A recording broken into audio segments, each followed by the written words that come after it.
সমালোচনা তোমার লাইফে থাকবে। তুমি যতদিন বেঁচে থাকবা ততদিন তোমার লাইফে সমালোচনা থাকবে, অবহেলা থাকবে, অবজ্ঞা থাকবে, তুচ্ছ-তাচ্ছিল্য থাকবে। এটাই স্বাভাবিক, এটাই জীবন।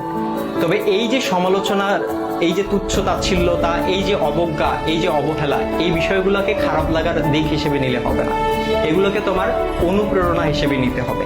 কারণ তুমি যখন এগুলোকে অনুপ্রেরণা হিসেবে নিবা, তখন এটা তোমার মধ্যে একটা জেদ তৈরি করবে। আর যেই জেদটা তোমাকে কঠোর পরিশ্রম করতে কি করবে ভাইয়া? অনুপ্রাণিত করবে। তোমার কঠোর পরিশ্রম করতে গিয়ে তোমার সব ধরনের ক্লান্তিগুলোকে দূর করে দিবে। আর যখন তুমি একবার কঠোর পরিশ্রম করতে শিখে যাবা, তখন স্যাক্রিফাইসের যে বিষয়টা, এই বিষয়টা তোমার মধ্যে অটো চলে আসবে। সুতরাং এই যে, আর সবকিছুর সাথে যদি বলো যে এই যে সমালোচনা, এই সমালোচনার পাশাপাশি জেদ, কঠোর পরিশ্রম, স্যাক্রিফাইস, আর এগুলোর সাথে যখন মেধার সংমিশ্রণ ঘটবে, তখনই তোমার স্বপ্নগুলো পূরণ হবে। সুতরাং সমালোচনাকারীর এই যে সমালোচনা, এই যে অবজ্ঞা, এই যে অবহেলা, এই যে তুচ্ছ-তাচ্ছিল্যতা, এই বিষয়গুলোকে তোমরা কখনো খারাপ